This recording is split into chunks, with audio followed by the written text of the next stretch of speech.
Ladies toilet ರೂಮ್ನಲ್ಲಿ camera ಇಟ್ಟ ಯುವಕ, ವಾಶ್ರೂಮ್ಗೆ ಹೋಗಿದ್ದ ಮಹಿಳೆಯರು ಯುವತಿಯರು ಶಾಕ್ ಆಗಿಬಿಟ್ಟಿದ್ದಾರೆ. ಇದನ್ನು ನೋಡಿ ಬೆಂಗಳೂರಿನ ಮಡಿವಾಳದ ಸಂಧ್ಯಾ ಥಿಯೇಟರ್ನಲ್ಲಿ ಈ ಘಟನೆ ನಡೆದಿದ್ದು. ಆರೋಪಿಯನ್ನ ಹಿಡಿದು ಪೊಲೀಸರಿಗೆ ಒಪ್ಪಿಸಿದ್ದಾರೆ ಸಾರ್ವಜನಿಕರು. ಯುವಕನನ್ನ ವಶಕ್ಕೆ ಪಡೆದು ವಿಚಾರಣೆಯನ್ನ ನಡೆಸ್ತಾ ಇದ್ದಾರೆ ಪೊಲೀಸರು. ಈ ತರದ ಕ್ರಿಮಿಗಳು ನಮ್ಮ ಸಮಾಜದಲ್ಲಿ ಇವೆ. ಇನ್ನೂ ಎಷ್ಟರ ಮಟ್ಟಿಗೆ ವಿಕೃತ ಮನಸ್ಥಿತಿ ಇರಬೇಡ ಯೋಚನೆ ಮಾಡಿ. ಲೇಡೀಸ್ ಟಾಯ್ಲೆಟ್ ರೂಮ್ ನಲ್ಲಿ ಕ್ಯಾಮೆರಾ ಇಡ್ತಾರೆ ಅಂತ ಅಂದ್ರೆ ಇವರ ಮನಸ್ಥಿತಿ ಎಷ್ಟರ ಮಟ್ಟಿಗೆ ಕಿತ್ತೋಗಿರಬಹುದು ಅನ್ನೋದನ್ನ ಯೋಚನೆ ಮಾಡಬೇಕಾಗತ್ತೆ. ನೋಡಿ, ಇಲ್ಲಿ ಮಹಿಳೆಯರು ಸಹಜವಾಗಿ ಥಿಯೇಟರು ಅಂತ ಅಂದಾಗ ಸಿಕ್ಕಾಬಟ್ಟೆ ಹೆಣ್ಣು ಮಕ್ಕಳು ಬರ್ತಾರೆ.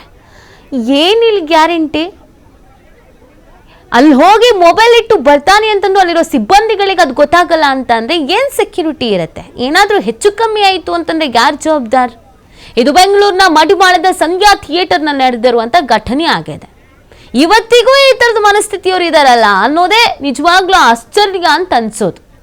ಲೇಡೀಸ್ ಟಾಯ್ಲೆಟ್ ರೂಮ್ನಲ್ಲಿ ಕ್ಯಾಮರಾ ಇಡುವಂಥ ಖದೀಮರು, ಅಂಥದ್ದೊಂದು ದುರ್ಬುದ್ಧಿ ಇರುವಂಥವರು ನಮ್ಗಳ ಮಧ್ಯದಲ್ಲಿ ಇದಾರಲ್ಲ, ನಾವು ಅವ್ರಗಳ ಮಧ್ಯದಲ್ಲಿ ಇದೀವಲ್ಲ ಅನ್ನೋದು ಅಸಹ್ಯಕರ ನಿಜವಾಗ್ಲೂ ಕೂಡ.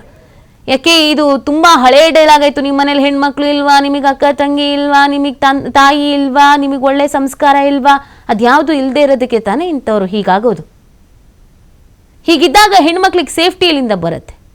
ಒಂದು ವಾಶ್ರೂಮಿಗೆ ಹೋಗೋದಕ್ಕೆ 1000 ಬಾರಿ ಯೋಚನೆ ಮಾಡಬೇಕು. ಮನೆಯಿಂದ ಹೊರಗಡೆ ಬಂದರೆ 4-5 ಕಡೆ ನಾವೇ ಚೆಕ್ ಮಾಡಬೇಕು, ವಾಶ್ರೂಮ್ ಸೇಫ್ಟಿ ಆಗಿದೆಯೋ ಇಲ್ವೋ, ಹೋಗಬೇಕೋ ಬೇಡವೋ ಅಂತ. ಇದರ ಮಧ್ಯದಲ್ಲಿ ಹೆಣ್ಮಕ್ಳು ಹಂಗಿದ್ ಬಟ್ಟೆ ಹಾಕ್ತಾರೆ, ಹಿಂಗಿದ್ ಬಟ್ಟೆ ಹಾಕ್ತಾರೆ. ಸ್ವಾಮಿ, ನಾವು ಹೆಂಗಿದ್ದ ಬಟ್ಟೆ ಹಾಕಿದ್ರು ವಾಶ್ರೂಮಿಗೆ ಕ್ಯಾಮ್ರಾ ಇಡೋರು ಇದ್ದಾರೆ ಅಂತ ಅಂದಮೇಲೆ ಮನಸ್ಥಿತಿ ಚೇಂಜ್ ಆಗಬೇಕಾಗಿರೋದು ಇವ್ರುಗಳಲ್ಲಿ. ಸ್ಟ್ರಿಕ್ಟಾಗಿ ಆ್ಯಕ್ಷನ್ಸ್ ಆಗಬೇಕು. ಮತ್ತು ಥಿಯೇಟರು, ಮಾಲು, ಎಲ್ಲೆಲ್ಲಿ ಸಾರ್ವಜನಿಕರು ಬಳಕೆ ಮಾಡುವಂತಹ ಪ್ಲೇಸಸ್ಗಳಿರುತ್ತೋ ಅಲ್ಲಿ ಸ್ವಲ್ಪ ಎಚ್ಚರಿಕೆ ವಹಿಸಿ. ಯಾಕಂದರೆ ಇಂಥವರು ಎಲ್ಲಿಂದ ಎಲ್ಲಿಗೆ ಹೋದರೂ ಇದ್ದೇ ಇರ್ತಾರೆ.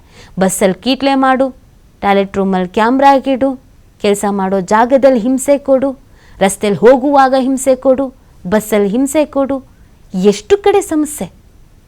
ಎಲ್ಲೆಲ್ಲಿ ಅಂತ ಹೆಣ್ಮಕ್ಳು ಅಡ್ಜಸ್ಟ್ ಮಾಡ್ಕೊಂಡು ಹೋಗ್ಬೇಕು, ಎಲ್ಲೆಲ್ಲಿ ಅಂತ ಹೆಣ್ಮಕ್ಳು ಹೆದರಿಕೆಯಿಂದ ಜೀವನ ಮಾಡಬೇಕು.